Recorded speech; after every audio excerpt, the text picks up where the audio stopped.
Oke, shalom buat kita semua. Salam kenal ya buat kita. Nama Kakak, Heni Opusunggu. Saya, orang Sumatera Utara ya, dari Medan.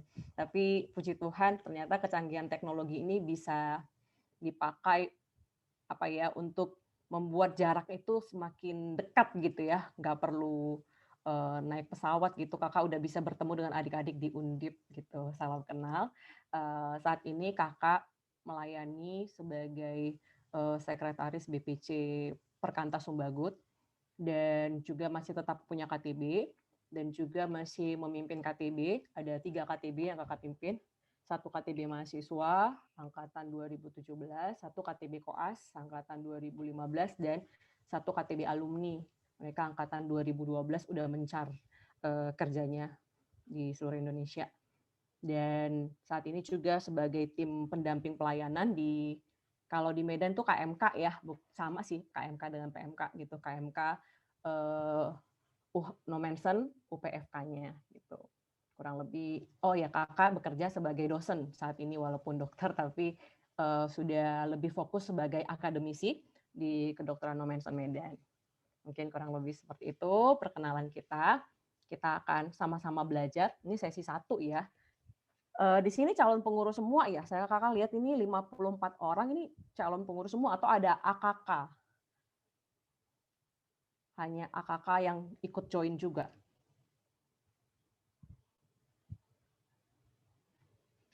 Suara Kakak kedengaran nggak ya? Gimana, Kak? Oh, pengurus dan calon pengurus ya. Oke, Iya. oke. Slide-nya boleh di slideshow kan, Kak? Boleh ya? Oke.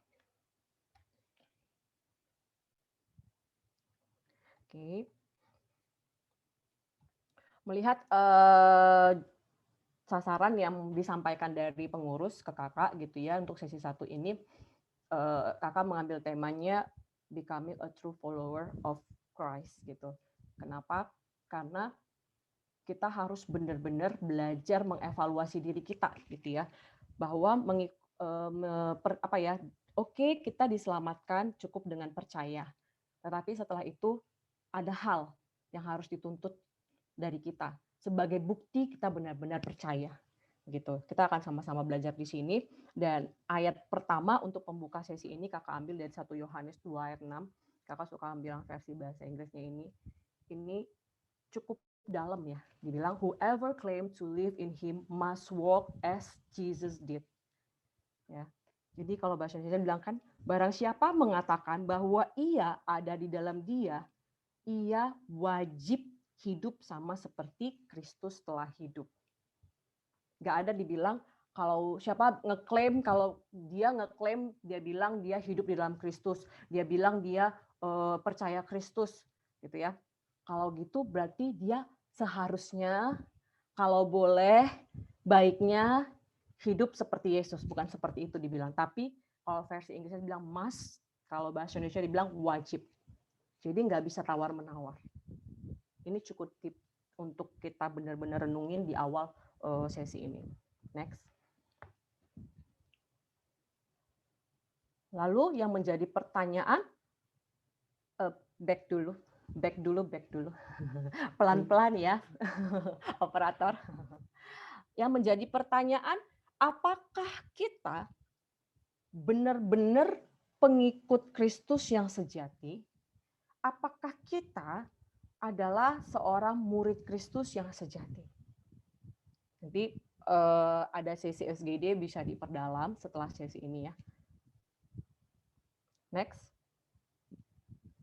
Nah, kalau kita perhatiin dalam perjanjian baru, kata God's people itu menggunakan kata Christian itu 3 kali.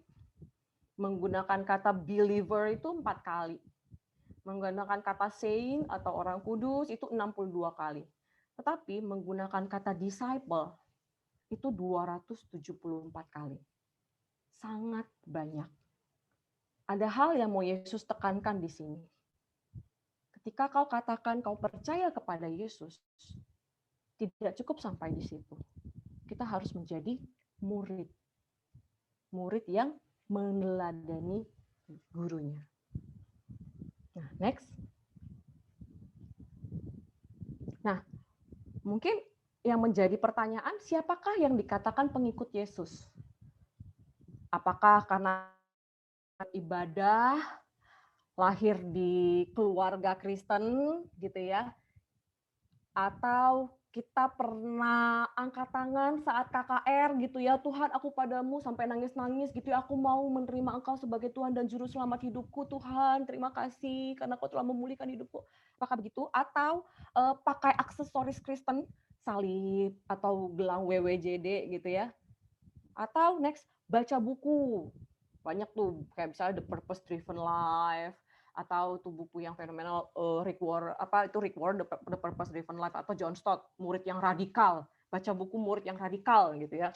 Atau pernah ikut retreat, ikut camp, pembinaan, pemuridan gitu ya. Apakah itu sudah menjamin kita menjadi pengikut Kristus yang sejati? Ini menarik. Menarik sekali. Dan ini nanti akan bisa menjadi evaluasi apakah PMK kita sedang menghasilkan murid atau sedang melakukan ritual kelompok kecil aja gitu. Hanya mengajarkan bahan Alkitab, that's it. Sampai pengetahuan, bukan sampai di action membentuk mereka melakukan. Kayak amanat agung kan ya, ajarlah mereka melakukan seperti yang aku perintahkan, bukan hanya ajar mereka sampai tahu, tapi sampai melakukan. Itulah murid yang sejati. Gitu. Nah, banyak orang pasti akan jawab, ya aku pengikut Kristus. Apakah kamu pengikut Kristus? Apalagi dia udah ikut KTB gitu ya, kelompok kecil. Apakah kalian yakin untuk mengikut Kristus? Ya, aku yakin mengikut Kristus. Komitmenmu apa? Ya, aku ikut kelompok kecil, pokoknya aku rutin, Kak, gitu. Tapi hal yang paling menyedihkan adalah next klik. Ketika kita bertemu muka dengan Tuhan, sangat sedih sekali kalau Tuhan bilang apa? I never knew you. Aku nggak kenal kamu, nyala kamu. Sedih banget. Kita ngerasa nih kegeeran gitu ya, ngerasa aku itu pengikut Kristus. Aku ikut kelompok kecil kok. Aku rajin beribadah. Aku mana baik. Nggak pernah yang aneh-aneh gitu. Nah, klik. Next berikutnya. Sama kayak hubungan antara pria dan wanita gitu ya. Kalau ada di sini yang lagi PDKT ya, lagi PDKT gitu cowok cewek gitu ya, atau pasti mikir aduh sampai kapan nih HTS-an gitu ya, atau sampai kapan nih TTM-an gitu ya. Pasti pengen ada kejelasan gitu ya kan. Atau yang udah pacaran lama, kapan nih dilamar gitu ya. Pengen ada kejelasan gitu kan. Coba klik deh. Nah, sama halnya dengan Tuhan Yesus, boleh diklik lagi. Pertanyaan yang pasti akan muncul di kepala kita adalah, ini mau dibawa kemana gitu, ya kan? Ya sama dengan hubungan antara kita dengan Tuhan Yesus. Apakah hubungan itu hanya sekedar tergila-gila, terpesona gitu ya? Itu kan fase awal ya, fase awal terima Kristus gitu ya. Apalagi terjadi perubahan yang drastis dalam hidup kita gitu ya. Kita terpesona banget, tergila-gila banget dengan Tuhan Yesus. Apakah hanya sampai di fase itu atau kita lanjut ke next step, fase kesetiaan dan komitmen yang lebih dalam kepada Tuhan Yesus. Nah, ini yang perlu kita evaluasi dalam hubungan kita dengan Tuhan Yesus. Apakah kita hanya sebatas ya, aduh Tuhan, terpesona, apalagi kalau lagi ada pergumulan, terus doa kita dijawab, wah terima kasih Tuhan, Kau menjawab doaku, gitu ya. Apakah hanya sebatas seperti itu? Klik next. Nah, coba kita bayangkan gitu ya, saat ini ada Tuhan Yesus di hadapan kita, lalu Tuhan Yesus mandang mata kita, apa namanya itu, eye to eye gitu ya, ngelihat kita, Tuhan Yesus bertanya gitu, sudah waktunya mau menegaskan hubungan, mau dibawa kemana, mau seberapa serius hubungan, mau menjalin hubungan denganku, mau seberapa sungguh kau mengasihiku. Kalau seandainya Tuhan Yesus saat ini ada di hadapan kita, apa jawaban kita? Apakah hubungan kita itu hanya sekedar rutinitas, ikut kelompok kecil saja kayak tadi yang Kakak katakan, "Ya, aku punya Kristus, aku mau ikut kelompok kecil, belajar firman Tuhan supaya makin baik, biar tahu mana yang nggak boleh kulakukan." Itu aja? Apakah kita benar-benar pengikut Kristus atau hanya sebatas penggemar, penggembira gitu? Jadi kalau penggemar itu kalau kita bayangin sekarang banyak banget pasti ya penggemar Tuhan Yesus gitu ya. Apalagi masa-masa pandemi begini kan bergantung banget berdoa gitu ya. Tuhan, hanya kepadamu-lah kami berharap, seperti itu ya. Banyak pasti penggemar. Bayangin kayak lagi nonton bola gitu ya, Kakak lumayan juga suka bola gitu ya. Di stadion gitu ya, di stadion kan di tribun kita, ayo ayo ayo gol gitu ya. Heboh gitu, euforianya semangat banget gitu. Tapi nggak di lapangan ikut bertanding. Itulah penggemar. Sama kayak penggemar artis-artis K-pop lagi ngetren gitu ya. Dia bisa tahu kan makes-mikes, warna kesukaan, pacarnya ini sekarang pacar keberapa, siapa namanya, tahu dia semua, tanggal lahirnya tahu dia semua. Tapi bener-bener mengenal nggak si artis K-pop itu? Tahu nggak dia sekarang sedang sedih karena apa? Tahu nggak sekarang dia sedang mikirin apa? Nggak tahu. Tahu nggak yang menyenangkan hati dia benar-benar itu apa? Nggak tahu. Karena apa? Tidak ada relasi yang intim antara si penggemar dengan si artis K-pop itu kan. Kita cuma tahu dari berita dengan searching internet gitu. Itulah penggemar. Itulah yang penggembira. Tim hore-hore. Tapi pengikut, namanya ngikut ya, pasti akan berjalan beriringan, berjalan bersama-sama. Dia pasti akan tahu isi hatinya yang diikuti. Karena selalu berelasi yang intim. Itu makanya dibilang kalau bersaat teduh itu kita menjalin relasi sebisa mungkin, berlatihlah untuk menjalin relasi yang melekat, intim. Kalau melekat tuh kan nggak ada lagi space ya, bener-bener nempel, bener-bener tahu gitu, heart to heart. Isi hatinya Tuhan, semakin peka, bukan peka ya, tapi peka mendengarkan isi hatinya Tuhan. Banyak orang yang pengen mengenal, tapi nggak pengen cukup benar-benar dekat. Karena apa? Karena nggak mau ngambil resiko. Makanya dikatakan penggemar itu minim resiko. Karena dia sama kayak tadi, pertandingan bola, dia nggak di lapangan, dia nggak akan kena cedera, dia nggak akan kena kena apa ya, kelelahan gitu ya, capek gitu. Bertanding, dia nggak ngerasain itu. Dia hanya di atas tim hore-hore, kalau capek tinggal duduk aja. Kapan dia mau berdiri, dia berdiri, suka-suka hatinya. Kapan dia mau joget-joget, dia joget-joget. Kapan dia nggak mau, udah kecapean duduk, dia duduk aja. Leye-leye. Itulah penggemar. Beda ya. Pahami perbedaan ini supaya kita bisa mengevaluasi diri kita di posisi mana saat ini. Next. Nah, kita akan belajar bagaimana Yesus mendefinisikan tentang arti mengikut Dia. Dan ukuran inilah yang harus kita pakai. Bukan menggunakan standar kita dengan membuat kita jadi GR gitu ya. Aku pengikut Kristus, pakai standarku. Tapi yang harus kita pakai adalah standar Yesus. Nah, mari kita sama-sama belajar dari kisah percakapan antara Yesus dengan Nikodemus ya. Mengikut Yesus berarti ada harga yang harus dibayar, ada sesuatu yang harus dikorbankan. Kita akan baca sebenarnya ini lengkapnya 1 sampai 21, kita bertahap 1 sampai 7. Boleh nggak MC-nya membacakan buat kita biar nggak putus-putus kalau bergantian. Satu orang aja yang membacakan. Yohanes 3 ayat 1 sampai 21 lah ya, biar lengkap dulu. Silakan. Yohanes 3, 1 sampai 21 ya, Kak? Ya, monggo. Oke. Yohanes 3 ayat 1 sampai 21. Adalah seorang Farisi yang bernama Nikodemus, seorang pemimpin agama Yahudi. Ia datang pada waktu malam kepada Yesus dan berkata, "Rabi, kami tahu bahwa engkau datang sebagai guru yang diutus Allah, sebab tidak ada seorang pun yang dapat mengandalkan tanda-tanda yang engkau adakan itu, jika Allah tidak menyertainya." Yesus menjawab, katanya, Aku berkata kepadamu, sesungguhnya jika seorang tidak dilahirkan kembali, ia tidak dapat melihat kerajaan Allah.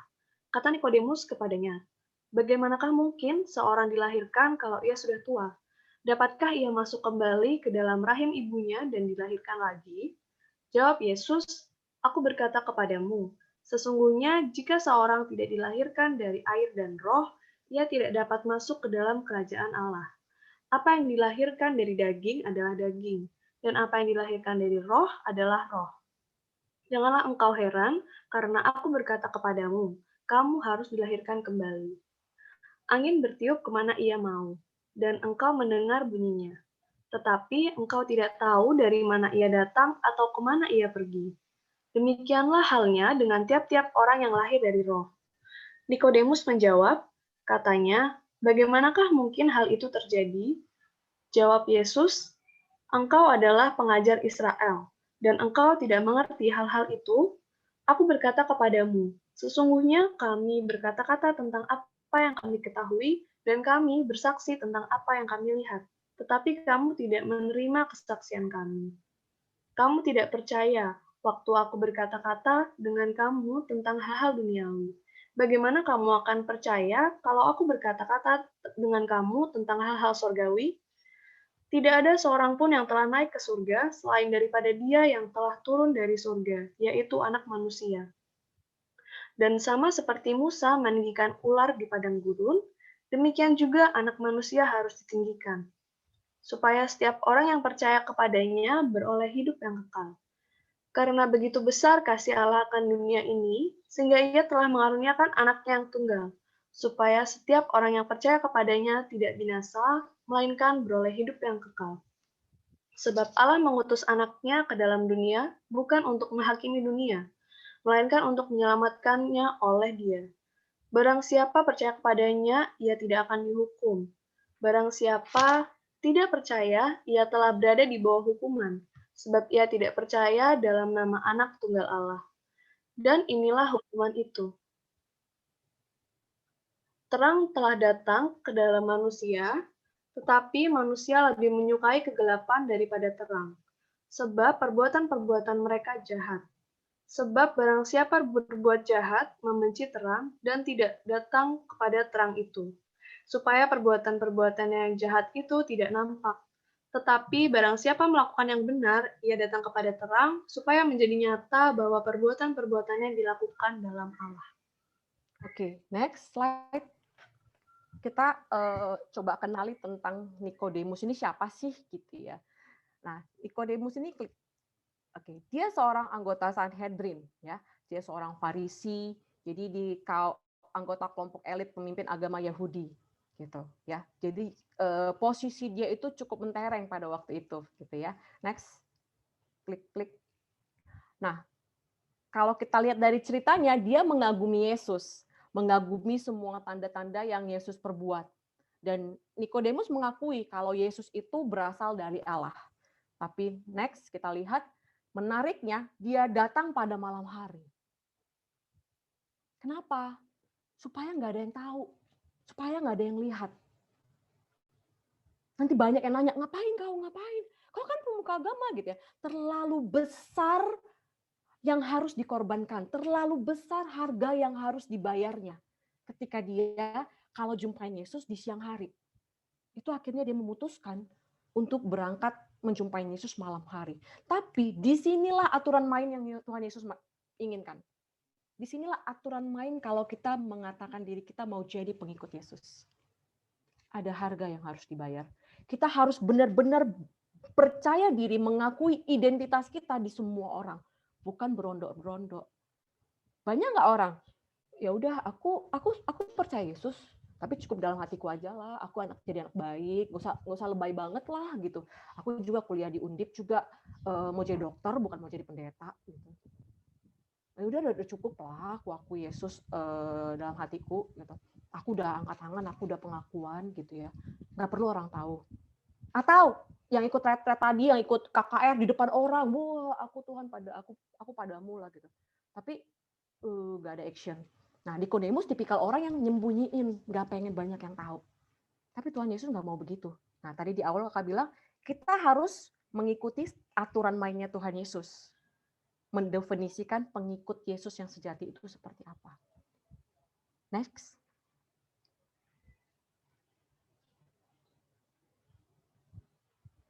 Ini bisa menjadi pertanyaan yang bisa diperdalam nanti di SGD ya.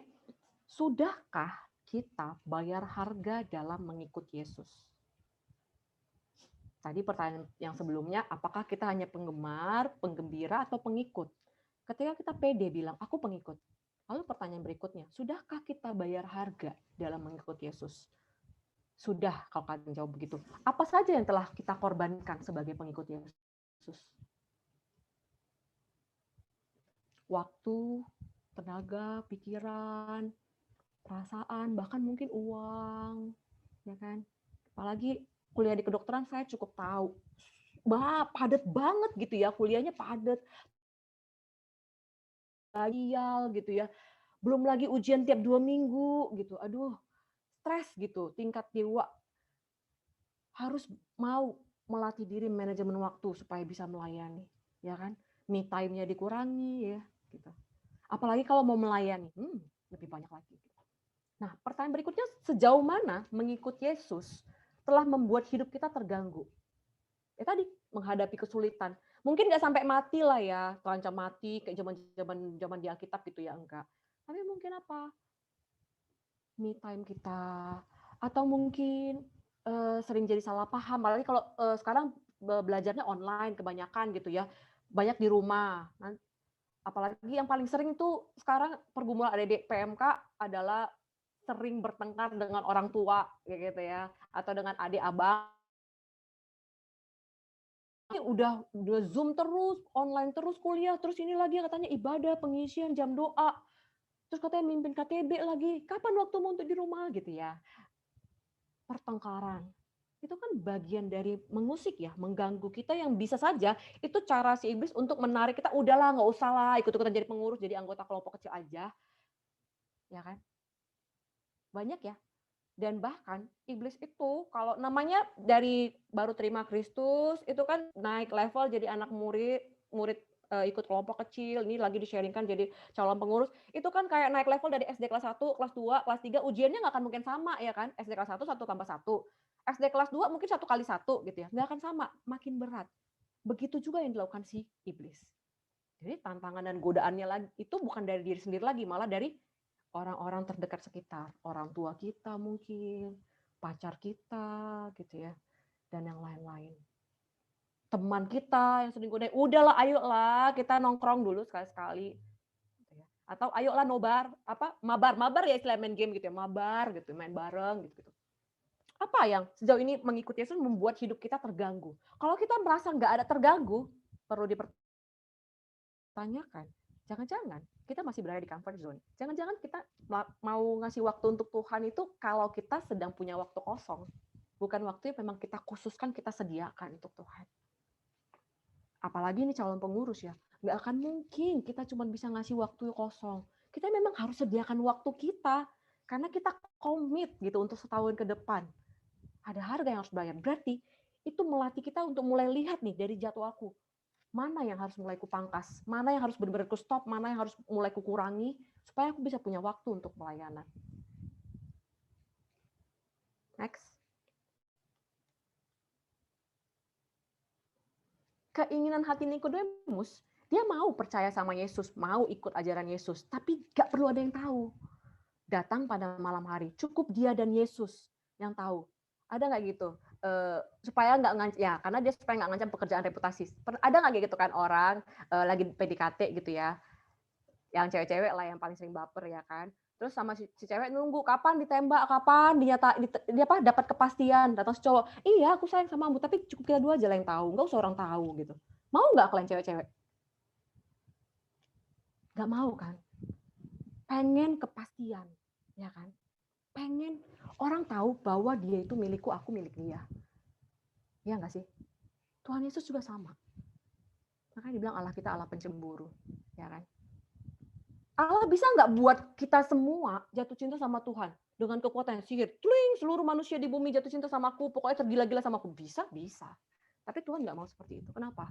Karena Allah kita itu menginginkan akan menemukan orang-orang yang sungguh-sungguh atas keputusannya sendiri memutuskan mengikut Kristus, mencintai Kristus dengan segenap hatinya, bukan karena paksaan PKK, bukan karena dikendalikan oleh siapapun, bukan karena orang tuanya Kristen, bukan. Tapi atas keputusannya sendiri, dia mengambil keputusan untuk mencintai Kristus melebihi dari apapun dan memberikan hatinya, hidupnya untuk mengikut Kristus. Tapi konsekuensinya akan ada orang-orang yang menolak dia. Tapi it's okay bagi Tuhan, bukan soal jumlah. Bukan soal jumlah. Jumlah banyak tapi nggak sungguh-sungguh buat apa juga. Ya kan? Keinginan hati Yesus, Nikodemus nggak hanya sekedar percaya, tapi ikut dia. Tidak hanya pada malam hari, tapi juga pada siang hari mengikut Yesus, dan sepanjang harinya mengikut Yesus. Nah, kalau kita lihat di Perjanjian Baru, kalau kata percayalah padaku itu hanya 5 kali. Tapi kalau kata perkataan ikutlah aku ada 20 kali. Itu penekanan yang Tuhan Yesus mau. Percaya itu tahap awal. Iya, untuk diselamatkan cukup dengan percaya, yes. Tapi percaya dan mengikuti Yesus itu kayak dua sisi mata uang yang nggak bisa dipisahkan. Artinya apa? Ketika kita bilang percaya, sisi yang lain, kau harus buktikan, kau benar-benar percaya nggak? Next.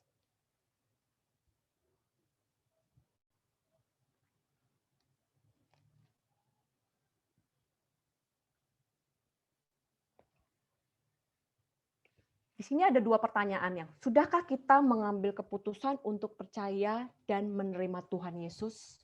Tadi ya. Baru pertanyaan berikutnya, sudahkah kita berkomitmen untuk mengikut Yesus? Ini dua pertanyaan yang berbeda. Kalau dia percaya, ya aku percaya. Aku mengucapkan aku percaya. Kalau berkomitmen mengikut Yesus, kita akan mengikut dia. Seperti yang di Yohanes 14 ayat 6. Akulah jalan kebenaran dan hidup. Tidak ada seorang pun yang sampai kepada Bapa kalau tidak melalui aku. Ya kan? Kira-kira kalau kita bilang kita percaya Tuhan Yesus jalannya ke kanan, tapi kita milih jalan ke kiri. Kita nggak mau ngikut jalannya Tuhan Yesus. Kita sebenarnya percaya atau tidak? Nggak percaya. Kalau kita bilang kita percaya, kita tuh akan ngikut. Kalau Yesus jalannya ke kanan, kita jalan ke kanan kan ya. Karena kita percaya jalan yang Tuhan Yesus tunjukkan itulah jalan yang benar menuju kepada Allah, ke surga. Itu poin maksudnya adalah seperti dua mata koin, yang dua sisi mata koin yang nggak bisa dipisahkan. Sebagai bukti kita percaya, kita harus benar-benar tunjukin kita ikut Yesus kalau kita bilang kita percaya. Gitu. Jadi bukan hanya di mulut saja, bukan hanya di pikiran saja, bukan hanya di hati, tapi wujud action kita itu harus nampak bahwa kita percaya. Menjejakkan kaki kita di bekas jejak kaki Tuhan Yesus. Next.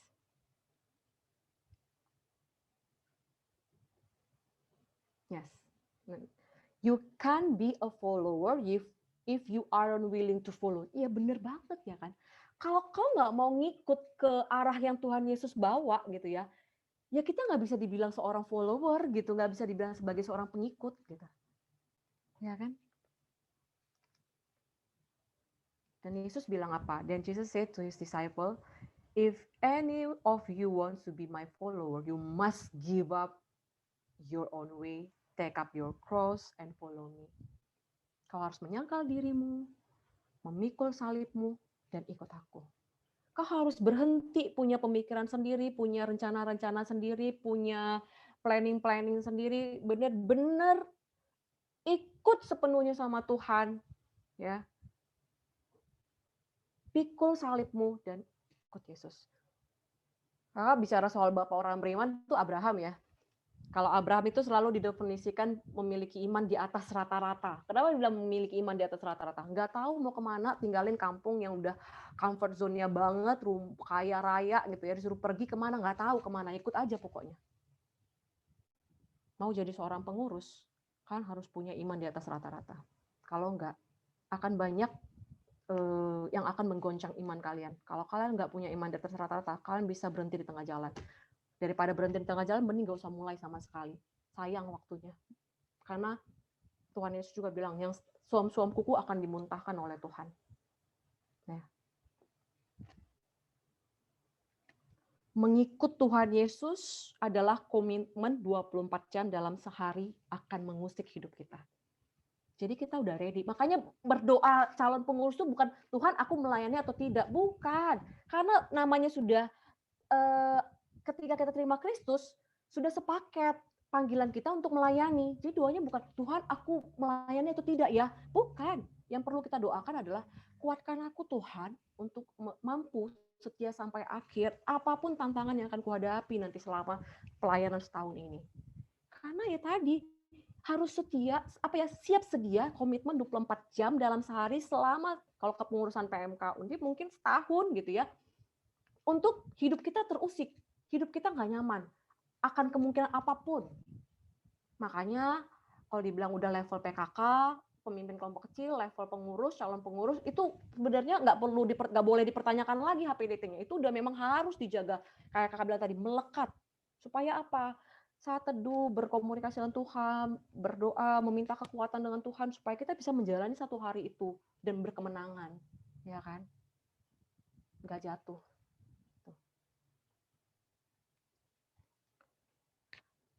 Nah, itu yang Kak bilang, mengikut Yesus, kita berjalan di bekas jejak kakinya Tuhan Yesus, gitu. Tepat seperti yang Tuhan Yesus lakukan. Itulah buktinya kita percaya. Next. Nah, ini yang tadi, Yohanes 14 ayat 6 tadi ya. Akulah jalan kebenaran dan hidup, tidak ada seorang pun yang sampai kepada Bapa kalau tidak melalui aku. Ya, kalau kita bilang kita percaya, kita ikut jalan yang Tuhan Yesus pilih. Bukan milih jalan kita sendiri. Tuhan Yesus melayani. Siapa kita bilang kita murid Yesus nggak mau melayani, ya kan ya. Tuhan Yesus, bayangin ya kalau ingat di Matius ya, pagi-pagi benar dia bersaat teduh, baru melihat orang banyak, dia berkeliling desa dan kota ya, berkeliling desa dan kota, bayangin berkeliling desa dan kota gitu ya.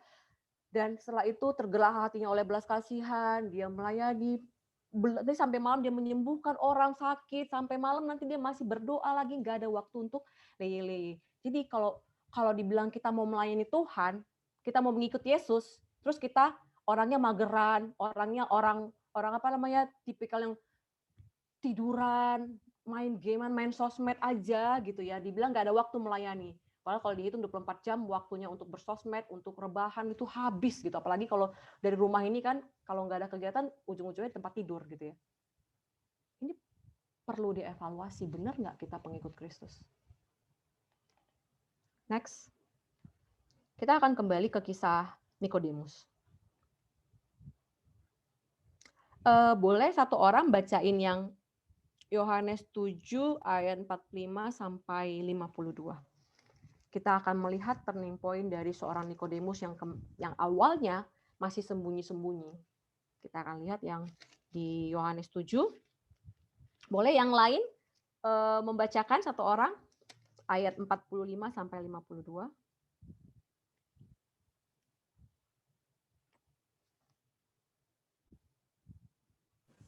Gak ada, kalau nggak ada MC juga lah. Kembali. Kalau nggak ada. Ada Kak, Osten Kak. Oh, boleh. nih. Ya, Yohanes 7 ayat 45 sampai 52. Yesus dibela oleh Nikodemus.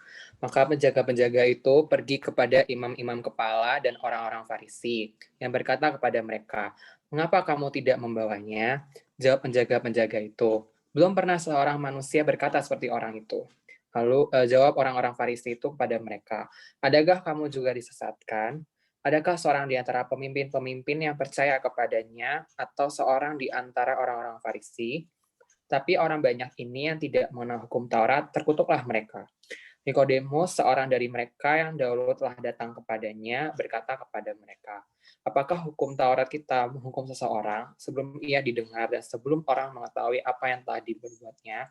Jawab mereka, "Apakah engkau juga orang Galilea? Selidikilah kitab suci dan engkau akan tahu bahwa tidak ada nabi yang datang dari Galilea." Oke. Terima kasih. Next.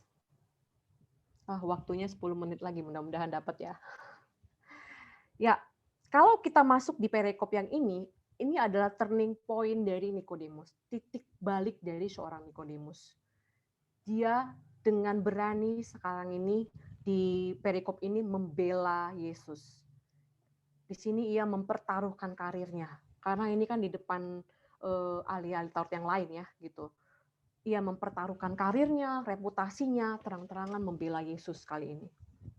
Ia mengizinkan imannya mengusik hidupnya, mengusik pekerjaannya waktu itu ya, sebagai seorang ahli Taurat, reputasinya sebagai seorang Sanhedrin gitu ya, nama baiknya, masa depannya, pastinya kalau dia dicopot jabatannya nggak jelas nanti keuangannya ya kan ya. Dia mengizinkan imannya mengusik hidupnya. Dan disinilah titik balik seorang Nikodemus dari seorang penggemar, pengagum rahasia, menjadi pengikut Yesus. Next. In every man's life there is a turning point. Artinya apa? Dalam hidup kita semua pasti ada titik balik. Titik baliknya bisa beda-beda.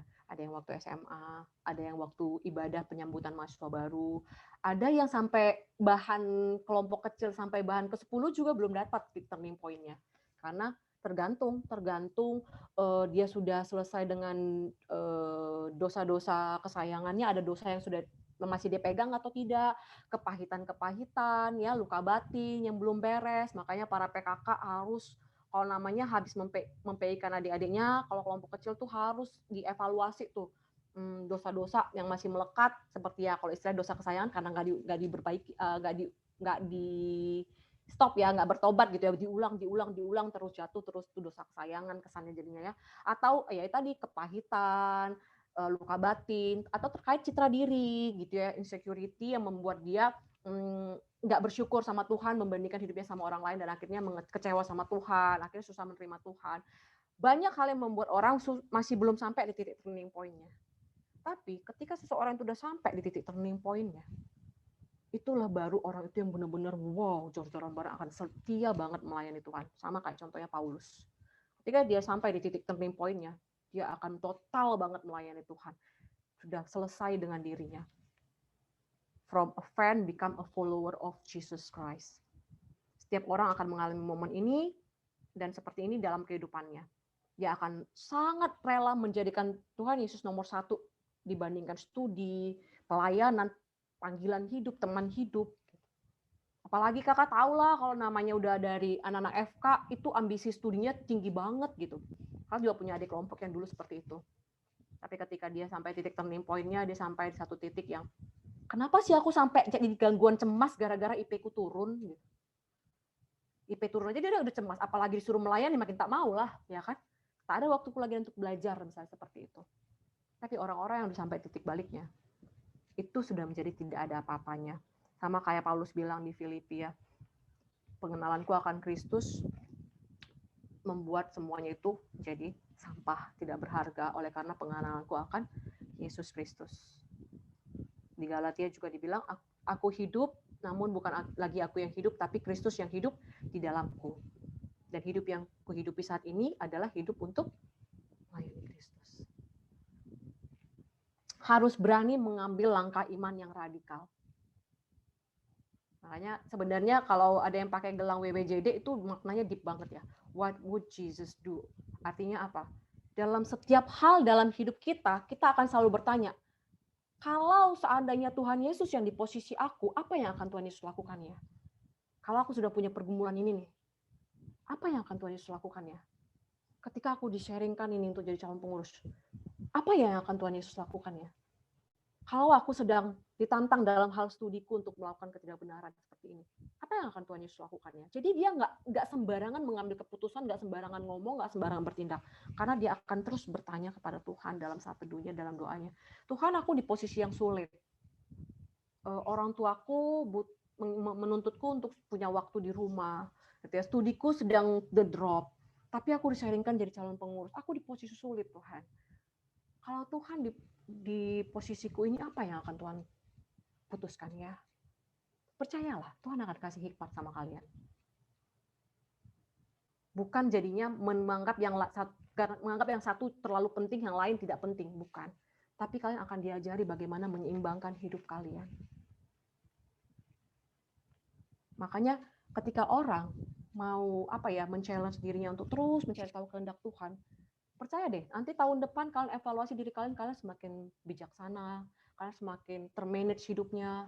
Itu bukan karena kalian, tapi pimpinan Tuhan. Karena kalian mau tunduk, diajarin, dibimbing, dilatih sama Tuhan. Tapi kalau kalian bebal, udah langsung nggak mau berada di comfort zone, nggak mau keluar dari comfort zone, nggak mau dibentuk sama Tuhan, ya udah gitu-gitu aja gitu. Ya kan? Namanya kayak pembentukan kayak bentuk pot, pembentuk bejana gitu ya. Kalau mau dibentuk makin indah ya emang harus siap dihancurin. Ya kan? Makin sakit, kayak pemurnian emas.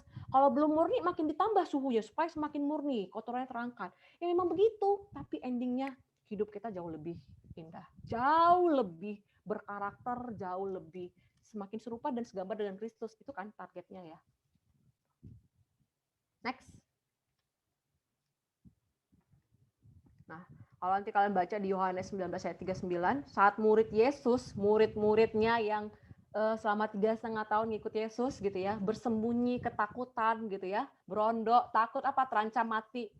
Nikodemus yang sudah sampai di turning point-nya, dia muncul membawa minyak mur, minyak gaharu untuk mempersiapkan pemakaman jasad Yesus. Inilah bukti kasih dan kesetiaan yang luar biasa dari Nikodemus. Dan dalam ceritanya, Nikodemus ini akhirnya mati martir. Next. Nah, ini bukan nakut-nakutin ya. Walaupun murid-murid Yesus sempat berondok gitu ya, tapi mereka pun akhirnya masuk kepada titik balik mereka masing-masing gitu ya. Mereka matinya itu pada mengenaskan gitu. Tapi ya jangan langsung takut ya, Dek. Dengan mengikut jadi calon pengurus bukan jadi akan seperti ini, dicambuk, disalib, disiksa, tapi ya ada keakuan kita yang akan disalibkan, keakuan kita yang akan dimatikan gitu ya. Maka bahan ini banyak ambil dari buku Not a Fan sama buku The End of Me, itu bagus.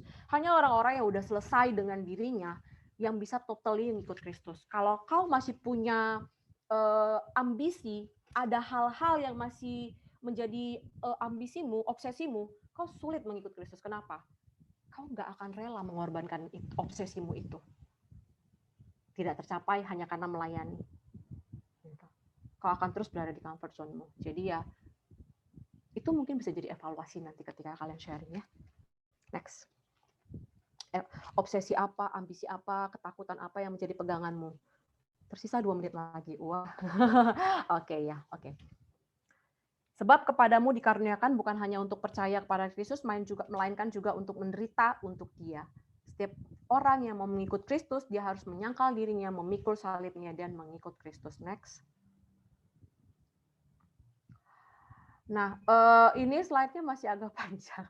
Ya sudah, kalau bisa minta waktu 3 menit lagi, jadi 5 menit boleh lah ya.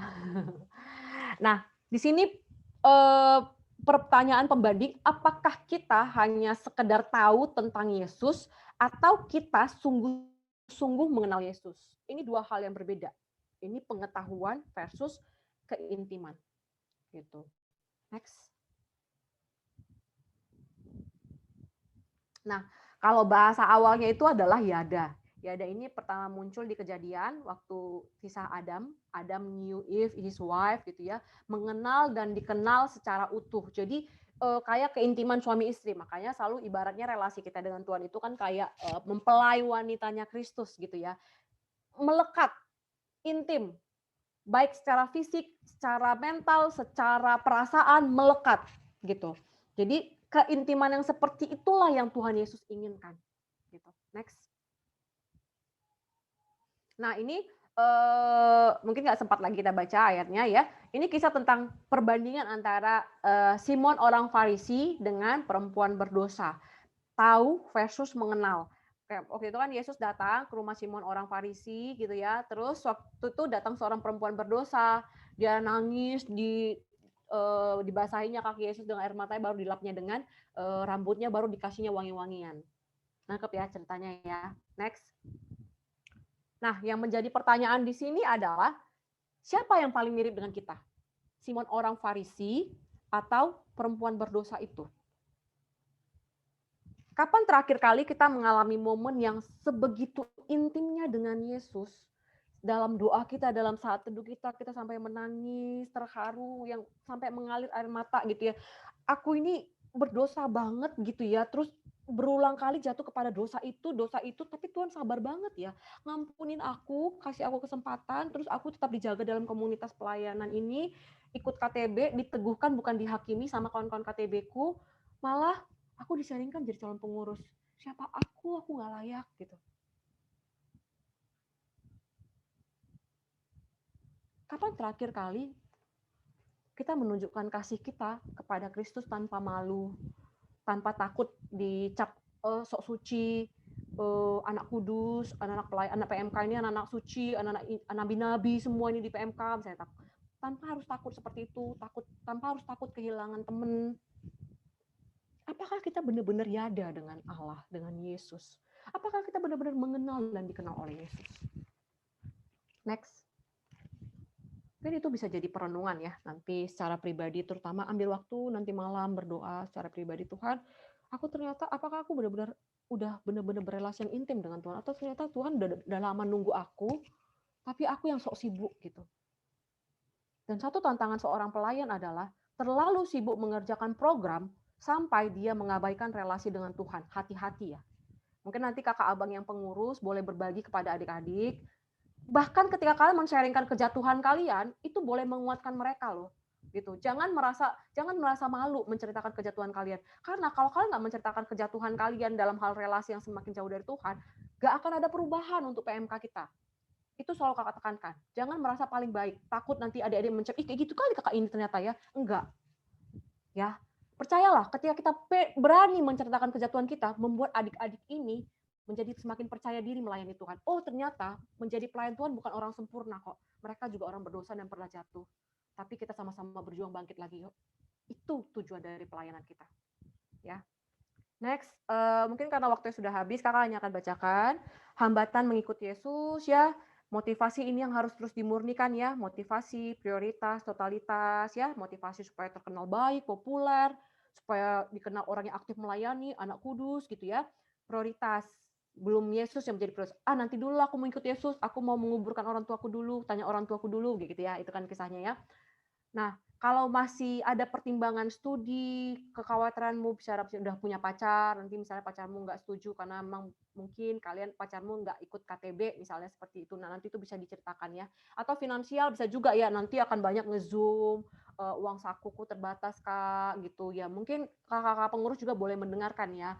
Karena kan nggak bisa langsung kita judge kenapa adik ini masih takut melayani, banyak juga kemungkinan apalagi kondisi pandemi ini gitu ya. Dan totalitas ya, perlu komitmen mengikut sampai akhir. Next.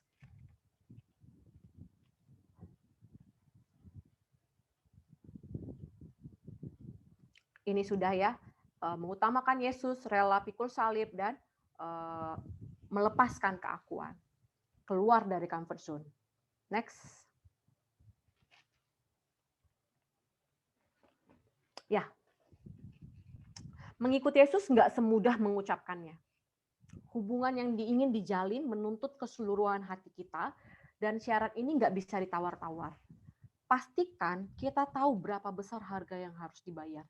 Jangan semangat di awal, lama-lama hilang satu persatu. Bukan soal awal yang penting, tapi akhir yang baik. Kalau Lukas 14 ini ceritanya kan tentang mau membangun rumah ya. Jadi harus matang-matang dipikirkan anggarannya. Artinya apa? Satu hal yang selalu kakak ingatkan kepada pengurus ketika men-sharingkan kepada calon pengurus, jangan hanya teori sukses. Gitu ya. Jangan hanya teori sukses. Makanya kayak tadi hambatan mengikuti Yesus itu adalah waktu itu kan banyak orang pengen mengikuti Yesus. Mereka pikir ikut Yesus jadi terkenal ya kan. Tapi Tuhan Yesus bilang apa? Serigala punya liam, burung punya sarang, tapi anak manusia nggak punya tempat untuk meletakkan kepalanya. Artinya apa? Tuhan Yesus sudah ngajarin, nggak boleh mengajak adik-adik melayani hanya teori sukses, enak-enak. Kok kan udah sekian tahun melayani, ikut kelompok kecil, deh, melayani yuk. Nanti diajarin kok, kan kayak gitu ya. Tapi bukakan kondisi pelayanan kita kayak mana. Ini kondisi pelayanan kita, mau nggak kau doakannya, Di? memang kondisi pelayanan pelayanan mahasiswa sekarang lagi ngedrop, apalagi di kondisi pandemi. Tapi butuh orang yang boleh melanjutkan estafet pelayanan ini. Kau sudah merasakan bagaimana dilayani oleh kakak abang. Rindu nggak kau adik-adik yang akan masuk datang ini 2021 dilayani juga dan boleh mengalami pembaharuan hidup dan menjadi pengikut Kristus sepertimu. Butuh orang yang mengerjakan ini. Mau nggak kau, Dek? Supaya dia mendoakannya dengan serius. Jadi dia nggak kaget. Kayak gini kali melayani ya, nggak pernah diceritain kakak itu. Udahlah, aku cukup sampai sini aja lah. Di tengah jalan dia berhenti. Banyak nggak gitu? Banyak tiba-tiba hilang di tengah jalan. Apalagi di 2020 kemarin. Beberapa kali kita kemarin yang di Medan ini pengisian calon pengurus, pergumulannya adalah menghilang di tengah jalan beberapa orang. Baru dibujuk-bujuk lagi lah supaya ayolah lanjut. Ya. Kalau mau mengikuti Yesus, kita harus menghitung harganya, karena jika mengikuti Yesus mengharuskan kita mengorbankan segalanya, apakah sesuatu masih bernilai bagi kita, itu menjadi indikator seberapa berharga Yesus dalam hidup kita. If Jesus is not the Lord of all, He is not the Lord at all. Kalau Yesus nggak menjadi Allah atas keseluruhan hidup kita, hanya Allah atas hidup bagian pelayanan kita, bukan Allah atas hidup studi kita, me time kita, dia bukan Allah atas segalanya dalam diri kita. Dia harus menjadi Allah atas segalanya, baru dia benar-benar Allah bagi hidup kita. Next. Yeah, I cannot call myself a true follower of Christ unless I'm willing to die to myself on a day-to-day basis. Mati terhadap diri kita tiap-tiap hari. Next. Terakhir, penutup. It costs to follow Jesus. Tapi ingat, it costs more not to. Mari kita berdoa. Terima kasih Tuhan, firman-Mu telah selesai disampaikan. Biarlah kiranya firman ini boleh meresahkan hati adik-adikku dan semakin meneguhkan mereka untuk tidak perlu takut mengikut Engkau di sepanjang hidup mereka, bukan hanya di setahun kepengurusan PMK, tapi di sepanjang hidup mereka. Tapi terus men-challenge iman mereka untuk memiliki iman di atas rata-rata, bahwa ada jaminan hidup yang terbaik, hidup yang berkemenangan hanyalah ketika setia dan taat mengikut Yesus saja. Sebab di luar itu hanya membuat hidup kami berantakan. Terlalu besar harga yang dibayar ketika kami tidak mengikut Yesus. Tapi memang ketika mengikut Yesus ada harga yang harus dibayar. Dan biarlah itu membuat kami yakin untuk melangkah mengikut Engkau sampai akhir hidup kami. Terima kasih Tuhan. Amin. Diserahkan kembali kepada MC. Terima kasih Kak Heni yang sudah menyampaikan sesi satu yang sangat-sangat menancap dalam hati pastinya ya. Bersyukur kalau dibukakan banyak hal mengenai bagaimana sebenarnya apakah kita ini hanya sekedar penggemar atau kita sungguh-sungguh mengikuti Tuhan Yesus. Nah, teman-teman, jadi di setiap sesi selanjutnya kita akan mengadakan SGD, sesi group discussion.